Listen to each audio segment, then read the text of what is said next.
Good day, sir. Our research is about the effect of density in loading and unloading of cargoes. Introduction. What determines whether an object floats or sinks? It's the density mass per unit of volume of the object compared with the density of the liquid it is in. If the object is denser than the fluid, the object will sink. If the object is less dense, then it will float. Discussion. How do buoyancy and density apply to ships? How can this principle be applied to ships? Ships are enormous steel vessels. A ship can have a mass of hundreds of thousands of tons. Steel is much denser than water, so you would think that the massive steel ship would sink, right? Well, think again. What helps keep ships afloat is their shape and what is inside them. Ships are not solid pieces of steel. Instead, they are mostly hollowed out shells of steel. There are all sorts of components inside the ship. For example, the ship's engine, fuel, and cargo may be inside, but most importantly, there is an air inside the ship. How do buoyancy and density apply to ship? How can this principle be applied to ships? Ships are enormous steel vessels. A ship can have a mass of hundreds of thousand tons. Steel is much denser than the water.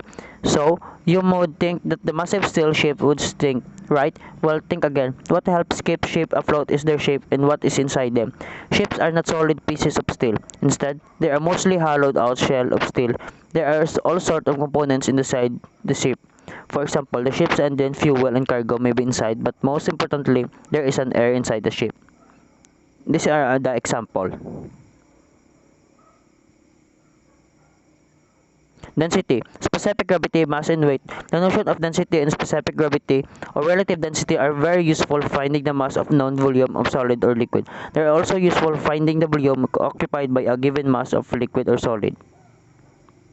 Density is the mass of substance expressed in kilograms per unit of volume. The standardized unit of volume is the cubic meter. The density unit is therefore kilograms and metrics. Density is a property that is unique to each type of matter, liquid, solid, and gas. All have their own density. These are the few examples of densities. Density is expressed by the Greek letter P, R, pi.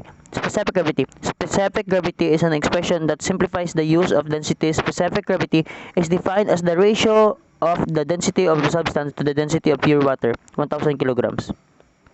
The specific gravity of a substance is always the P of the substance divided by 1000. Note that no units follow the transformation of density into specific gravity.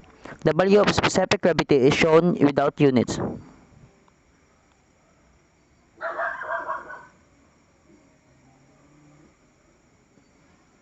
The mass of a body or a substance is a value represent the quantity of matter of the body or substance.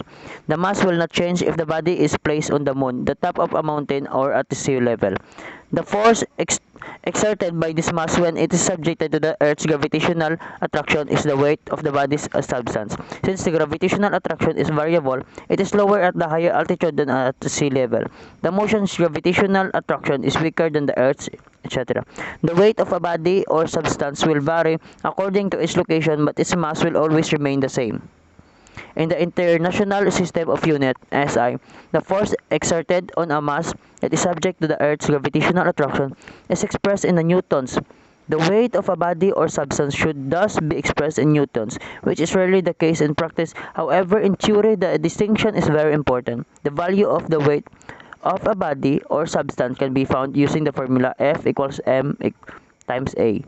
The force in newtons will be produced by a mass in kilograms that is subject to the acceleration created by the Earth's gravitational attraction, which is an average value of 9.81 meter squared at sea level. The closer the cargo density approaches, the most suitable loading density for a flight, the greater chargeable weight is. A higher density ratio of heavy cargo to light cargo indicates greater chargeable weight. A higher proportion of small cargo loaded on an aircraft means higher airline revenue. Conclusion. Observation and result. Did the larger boat hull support greater amount of weight? Did both hulls have a similar density right before sinking, which was roughly 1 gram per cubic centimeter, the density of water? When you first put one of the boat's hull on the water, it should float because its total density is less than that of water. As you add pennies to the hull, its density increases and the hull floats lower. Eventually, when enough pennies are added, the hull density roughly equals the water. This happens right before the penny that sinks the hull is added.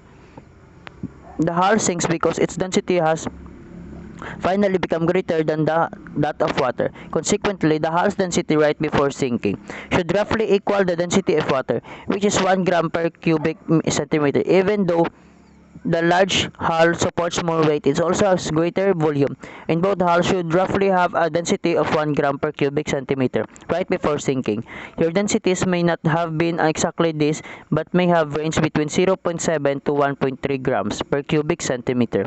Sources of error that could be eliminated to give you an answer closer to the actual density of water include more accurately calculating the volume of each hull, using something smaller than pennies and including the hull's weight in your calculation. How does density affect your classification? Freight classes are designed to help form common standard freight pricing for shipments, which is useful when using multiple carriers, warehouse, and brokers. Freight classes are defined by the National Motor Freight Traffic Association (NMFTA) and are based on weight, length, and the height density is of handling value and liability from things like theft, damage, breakability, and spoilage. There are 18 freight classes ranging from 50 to 500. Freight density classification table. Your freight density is a major factor is determining your freight class. Essentially, the higher density your product is the lower classification, typically 50 to 85, and the more fragile, less dense the product usually have higher classification, usually 125 to 500. How does density affect your freight cost? Now that we've learned how density affects your classification, it's time to get into how of this ultimately affect your cost to ship as stated above. Its price is going to be based on which is greater, the dimensional weight or actual weight. When the dimensional weight is larger than the actual weight, it may seem unfair to the shipper. It will look like you are paying for imaginary weight. The important thing to remember is to make your package as small as possible. You want to make your dimensional weight smaller than your actual weight. To sum this up, the higher density, the less space it takes on the truck, and the lower your classification, which decreases your weight for every 100 pounds you ship. In addition to cost savings, the denser your package, the lower risk of potential damage. Practical application: cargo density on freight. Your recommendation: density is important when working out if something will float in water, and it can also be useful for calculating the mass of a specific volume of a substance. Therefore, we recommend that loading of cargo must be done carefully to ensure cargo cannot shift during a voyage, leading to stability problems. Cargo should also be properly distributed throughout the ship so that the structure is not overstressed and the ship has an adequate standard of stability. Different regulation and amendment should be strictly followed in order to prevent damage to the ship, damage to the cargoes being loaded and unloaded, and to prevent loss of life. Thank you, sir.